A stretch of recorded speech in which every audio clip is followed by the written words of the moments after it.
Yan, Tay, nakikita niyo magkakaiba yung mga kulay niyan. Kaya hindi dapat magkakatabi yung mga magkakapareho ng kulay. Kailangan magkakaiba siya, tapos saka niyo siya ipapatong-patong. Bawal magkakadikit yung magkakapareho, pangit yun.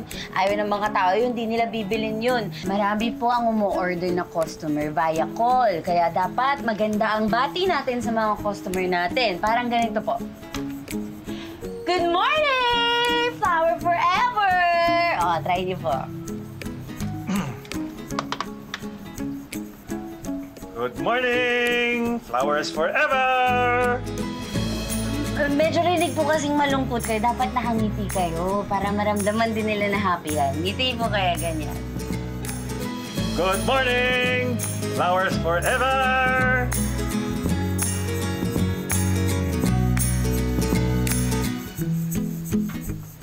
Joey, bakit naman po binato? Oh, Alas 5 na. saan kayo pupunta? Uwi na ako.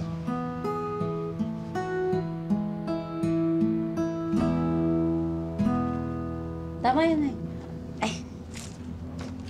Ingat kayo, Sir Joel. Sigurado ka ba dyan sa new hire mo? Medyo weird nga, May. Hindi pa dapat sa edad niya, ni-enjoy na lang niya yung golden years niyang ganyan. Naghahanap lang yan ng pagkakaabalahan. In time naman, mag-open up din yan. Eh, sana nga. Lalo na kung siya ang papalit sa'yo pag iniwan mo na kami. Mita naman eh. Sinasabi ko lang. Anak, mahihirapan kami pero kakayanin namin. Kung doon ka talaga sasaya. Baka hindi mo naman kasi tinubigan. Of course I did. Asan yung manager mo? Kakausapin ko. Manager, gusto mo? I-manage ka ang pagmumukha mo! Teka lang po, halo po! Opo, subukan niyo pong haluan ng kaunting asukal po yung tubig. Tapos if in a few hours po, hindi pa rin pong bumalik sa normal, then we'll be happy to replace it po. Opo. Salamat po. Salamat, sige po. Sir Joel, hindi natin pwedeng sigawan yung mga customer natin ng ganyan. Siya nauna eh.